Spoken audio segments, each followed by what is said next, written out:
তো hello friends, কেমন আছো তোমরা সবাই? আশা করি তোমরা সবাই খুব ভালো আছো। আমি অনেক ভালো আছি। এখন বাজে বিকেল 3টে। আমি এসেছিলাম বাইরে একটু গাছে জল দিতে। আমাদের খাওয়া দাওয়া শেষ। তখন দেখি ভূত জলকের চারাগুলো উঠেছে।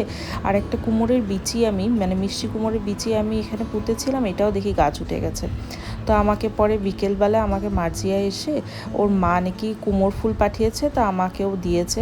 তো অনেকটাই ছিল, তো আমি তারপরে সুন্দর করে এগুলোকে ধুয়ে টুয়ে পরিষ্কার করে, অবশ্য পরিষ্কার করা অনেকটাই ছিল, আন্টি খুব ভালো করে আমাকে কেটে বেছে দিয়েছে, কিন্তু তারপরও আমি আরেকবার ধুয়ে তারপরে আমি এমন করে সবগুলোকে আমি একটা প্লেটের মধ্যে সাজিয়ে রেখে দিচ্ছি। কুমড়ো ফুলের বড়া যে আমার অনেকটা প্রিয়, আর অনেক দিন পরে ভাবছি আজকে খাবো। এমনিতে তো সচরাচর আমার বাজারে যাওয়া হয় না, বাড়িতেই সবজি দিয়ে যায়। এইসব ফুল টুলগুলো এগুলো বাজারে গেলেই দেখতে পাওয়া যায়।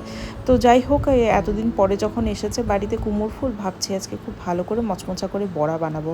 কিন্তু দুঃখের বিষয় হয়েছে বাড়িতে নেই বেসন। কিন্তু তাও ভাবছি বড়াটা তো বানাবোই, যেমন করেই হোক। ভাবছি চালটাকে একটু ভিজিয়ে রাখি, আতপ চাল অল্প, এটাকেই আমি বেটে তারপর এটাকে ভালো করে এই কুমড়ো ফুল দিয়ে বড়া বানাবো। তো সুন্দর করে সব কুমড়ো ফুলগুলোকে সুন্দর করে বেছে টেছে আমি একটা প্লেটের মধ্যে সুন্দর করে সাজিয়ে রেখে দিয়েছি। এখন চালটাকে মিক্সার গ্রাইন্ডারের মধ্যে একটু পেস্ট করে নেব। অনেকক্ষণ হয়েছে, প্রায় 1 ঘন্টার মতো আমি ভিজিয়ে রেখেছিলাম। যখন থেকে দুপুরে বড় ফুলটা এসেছে আমার ঘরে, তখন থেকে মাথার মধ্যে খালি বড়াই ঘুরছে যে কতক্ষণে রাত্র হবে, আমি রাত্রেবেলা কুমড়ো ফুলের বড়া দিয়ে আজকে ভাত খাবো। আজকে আমি আর অন্য কিছু খাবো না, খালি কুমড়ো ফুলের বড়া দিয়ে ভাত খাবো, অনেক দিন পরে এরকম করে খাবো। তো যাই হোক, চালটাকে বাটা হয়ে গেছে, খুব ভালো করে পেস্ট করেছি। দিয়েছি একটু আদা, কাঁচা লঙ্কা দিয়ে নেই, কেন কি আপনারা চাইলে কাঁচা লঙ্কা দিতে পারেন এই পেস্টটাতে। তো এদিকে যত মশলা ছিল সব অল্প অল্প করে দিয়ে দিয়েছি, ধনে জিরে হলুদ নুন, আর দিয়েছি একটু কালো জিরে, আর দিয়েছি 2 চামচ সুজি আর কর্নফ্লাওয়ার। তো এটাকে ভালো করে মিশিয়ে প্রায় 1 ঘন্টার মতন আমি রেখে দেবো।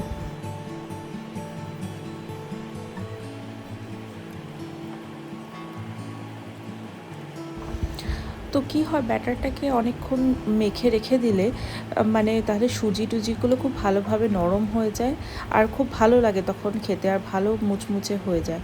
আর না হলে সাথে সাথে বানালে না একদম ভালো লাগে না বড়াগুলো খেতে, কেমন শক্ত শক্ত এরকম লাগে।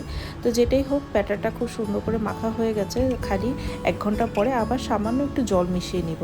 তো আমার 1 ঘন্টার মতন হয়ে গেছে, তো ব্যাটারও অনেকক্ষণ হয়ে গেছে ভিজেছিল। দেখেন, এমন করে আমি 2-3টা করে ফুল নিয়ে ফুলের পাপড়িগুলোকে নিয়ে আমি সুন্দর করে তেলের মধ্যে ভেজে নেব। এই কুমড়ো ফুলের বড়াটা ভাজছি, আর মাসির কথা মনে পড়ছে। মাসি ভীষণ ভালোবাসে, আমার মাসিমণি, এই কুমড়ো ফুলের বড়া বা এগুলো বড়া ভাজা এরকম ধরনের খাবার খেতে। আসলে আমিও এরকমই হয়েছি, আমার মা মাসিদের মতন, ওরা এগুলো বড়া ভাজা খেতে খুব ভালোবাসে। আমাদের অন্য কিছু চাই না, একটা বড়া দিলেই পুরো ভাত আমরা খেয়ে নিতে পারবো। বিয়ের আগে কী হতো, যখন কলেজে যেতাম সকালের দিকে অনেক সময় এরকম বড়া ভাজা দিয়ে ভাত খেয়ে চলে যেতাম, বা স্কুলে যাওয়ার আগেও এরকম আমি কোনো কিছু একটা দিয়ে ভাত খেয়ে যেতাম। তো আমার সেই অভ্যেসটা এখনও রয়ে গেছে। আমি এরকম বড়া ভাজা হলে আমি মনে হয় কি একটু ভাত দিয়েই খাবো। কিন্তু আমার বোন আবার আমার মতন না, আমার বোন হলো মাছ মাংস প্রেমী। ওকে একটু মাছ দিয়ে ভাত দিয়ে দাও, তাহলে ওর আর কিছু লাগে না। এত বড়া ভাজা এইসবের এত খুব একটা ফ্যান না, কিন্তু মাছ মাংসর তরকারি এগুলো খুব ভালোবাসে। হয় মাছ না হলে মাংস। আগে তো স্কুলে যাওয়ার আগে মা আমাকে ঘি দিয়ে ভাত খাইয়ে দিল, আমি খেয়ে নিতাম, কিন্তু বোনের জন্য 1 টুকরো মাছ হলেও আগের দিনে রেখে দিতে লাগতো। ও মাছ ছাড়াও কোনোদিনও স্কুলে ভাত খেয়ে যেত না। তো একটা পিঠ বড়াটা ভাজা হয়ে গেছে। তো আমাকে কেন জানি না জিকো ডাকছিল, আমি একটু জিকোর কাছে গেছিলাম, আর আস্তে আস্তে দেখি গ্যাসের ফ্লেমটা তো বাড়ানো ছিল, একটু দেরি হয়ে গেছে আর কি কথা বলতে বলতে। আর পুরো বড়ার একটা পিঠ পুরো পুড়ে গেছে, বেশ অনেকটাই পুড়ে গেছে। কিন্তু কোনো ব্যাপার না, এটাকে পুড়া বলবো না, এটাকে বলবো যে কড়া ভাজা হয়েছে। যেটাই হোক, কিন্তু খেতে কিন্তু ভীষণ দারুণ হয়েছিল। এই পোড়াটাই আমি একটু খেয়েছিলাম, কিন্তু খুব ভালো লাগছিল খেতে। প্রথমে আমি এটাই টেস্ট করলাম, তো কি মুচমুচে হয়েছে দেখেছেন আওয়াজটা। মাসিকে খুব মিস করছি, খাচ্ছি আর মাসির কথা মনে পড়ছে। আর ভাবছি আজকে নিজের জন্য থালটাকে একদম গুছিয়ে সাজাবো। একটু ভাত নিয়েছি। থালটা একটু ছোট হয়ে গেছে, কিন্তু তাও সুন্দর করে আজকে এই থালের মধ্যেই সুন্দর করে সাজাবো। একটু ভাত নিয়েছি, পাতলা মুসুরির ডাল নিয়েছি, আর সাইডে নিয়েছি বড়াগুলো, আর নিব লেবু আর কাঁচা লঙ্কা। বাস, আজকের ডিনার আমার সর্টেড। আমি আজকে মাছ মাংস কিছুই খাবো না। বাড়িতে কিন্তু বোয়াল মাছ রান্না করা ছিল, দুপুরবেলায় আজকে সর্ষে দিয়ে বোয়াল মাছ করেছিলাম, তা আমি খাবো না, এটা সুলেমানকেই দিব। আর এইদিকে জিকোর জন্য ছিল আলু দিয়ে বোয়াল মাছ দিয়ে একটা ঝোল করেছিলাম, তো জিকোরও খাওয়ার হয়ে গেছে। তো এইদিকে এখন আমার খাওয়ার পালা। সত্যি কতদিন পরে এমন করে খাচ্ছি, মনে হচ্ছে অমৃত খাচ্ছি। এই রে, কাঁচা লঙ্কাটা যে কোথায় লুকিয়ে যাচ্ছে, টেনে এটাকে বের করে আনতে পারছি না, যতই টানছি ততই ভিতরে যাচ্ছে।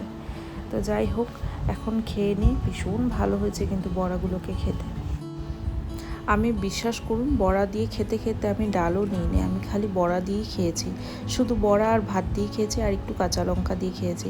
আমার এত ভালো লাগছিলো খেতে, আমার ডালটাও খেতে ইচ্ছে করছিল না।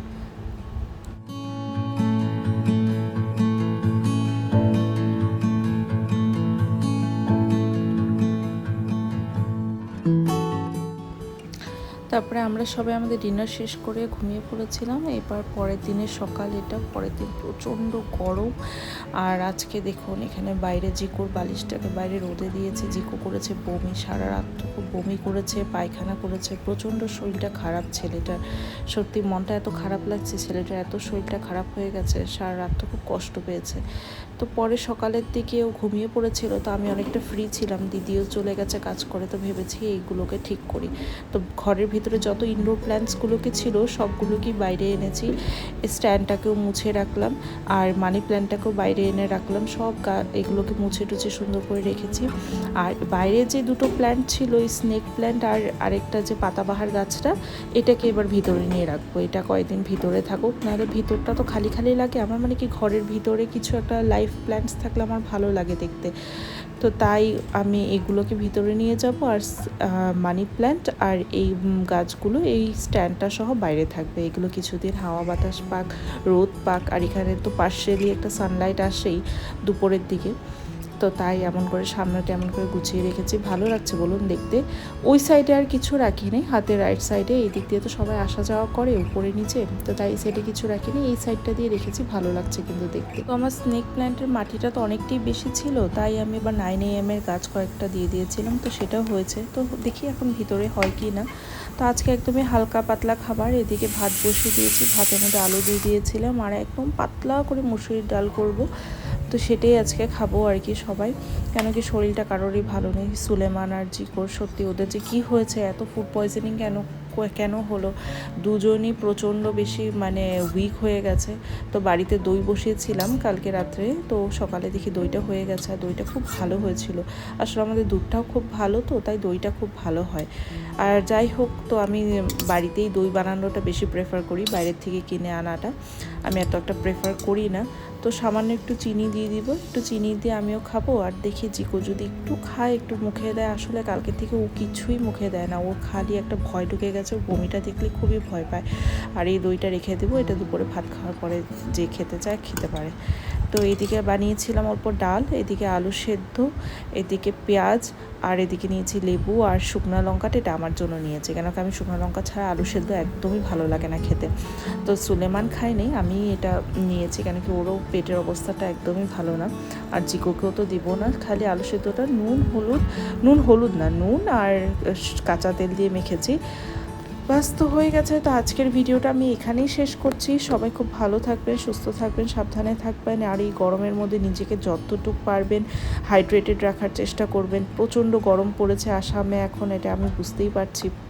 আমাদের এখানে হোজাইতেও প্রচণ্ড গরম। খুব বেশি করে জল খাবেন, ফল খাবেন, যতটুকু পারবেন জুস খাওয়ার চেষ্টা করবেন।